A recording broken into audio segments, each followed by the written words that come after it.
Hey everyone, welcome to Everything Programming Pro. So, in today's video, we are diving deep into the concept that is an absolute game changer for React developers. That is the concept of windowing and virtualization. So, I'm sure you must have come across a feature, or probably you're building an app or something that requires to load large amount of data sets on the page. And if you have done that, probably you would have noticed that your app is slowing down and it is not optimized and it's taking time, right? So if you have been into that space, or if you feel that you will be in that space someday, this video is absolutely for you. And I promise by end of this video you'll be able to know what is windowing and what is virtualization and how to implement them effectively in your React projects. So let's talk about windowing. While this term isn't as widely used as virtualization, but this is very important. So windowing actually refers to the practice of keeping the items that are in view or near the viewport, and or which is actively managed by the React state, right?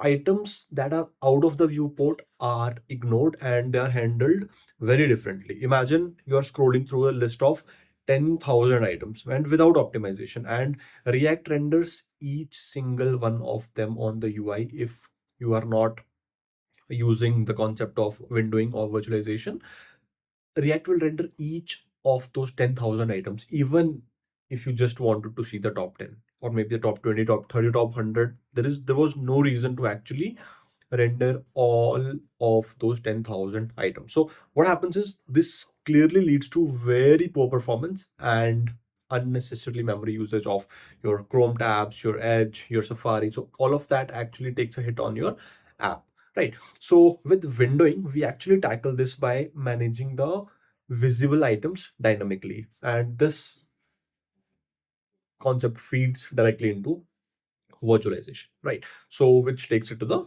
next level. So uh, if simply put, right, virtualization is about rendering what's visible on the screen, and instead of keeping all those 10,000 items in elements in the memory, you only are dealing with maybe top 10, top 20, top 30, or top 100. So this actually what this does is which it improves the performance by reducing the number of DOM elements that React has to manage, and that ultimately leads to better performance, right? So let me show you how it works, right? Now let's jump straight into the code and understand how we can do it. So I have already created a virtualized list file over here, no code, or of course.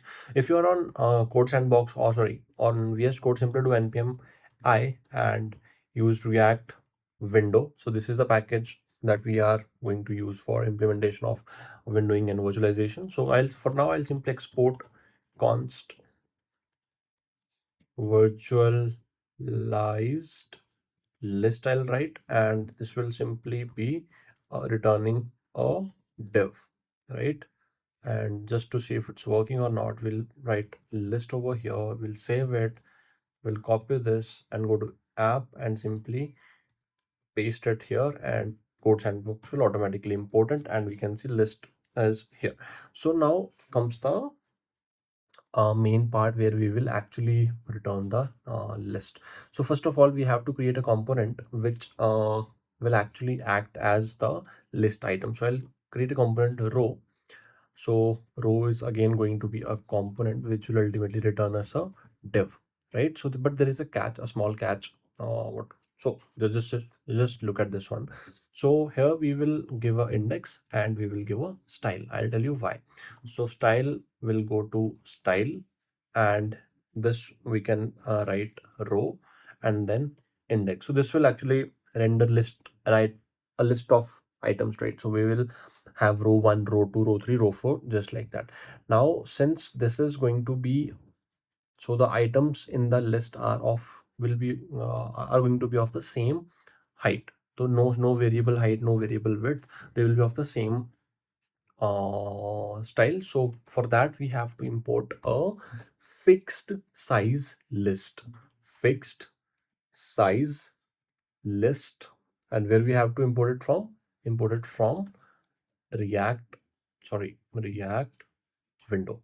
So we have a fixed size list and we have to import it from React window, right? So now here we will put fixed size window, and here what we'll do is we will import, or we will add the row in here, just like wait a second, we will add a row here.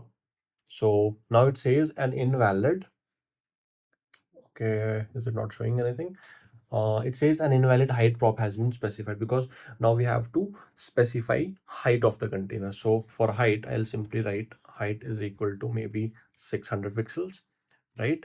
Now we have to give the item size. So I'll copy item size from here, and I'll again post item size of the list. And this is so item size. Oh my bad. This is item size. Item size. So item size of each item, that means height of each item will be, let's say, 50 pixels.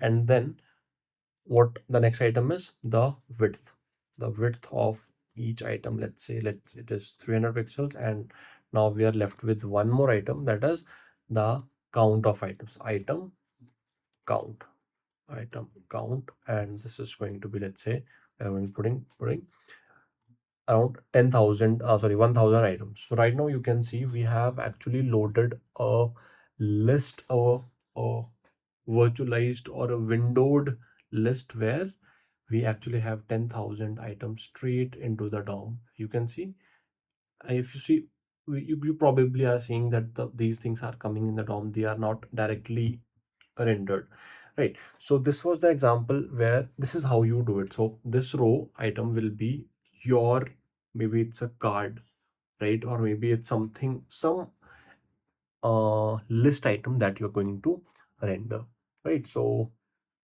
this is how you implement windowing or virtualization in React with this very simple package. Now performance will be good, there will be memory efficiency, and of course scalable. You can again, put 10,000 items over here, and this will become a list of 10,000 items. And no matter how big you put it, it will always behave properly. Can you see, it's not even lagging at all. I can see, and everything is getting rendered as well.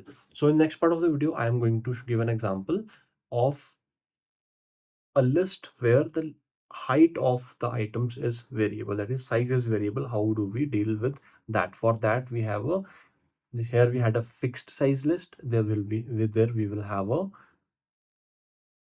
variable size list, right? So that's all for this video, and if you found this video helpful, subscribe to the channel and share it with your friends. And second video is on the way. Please check it out as well.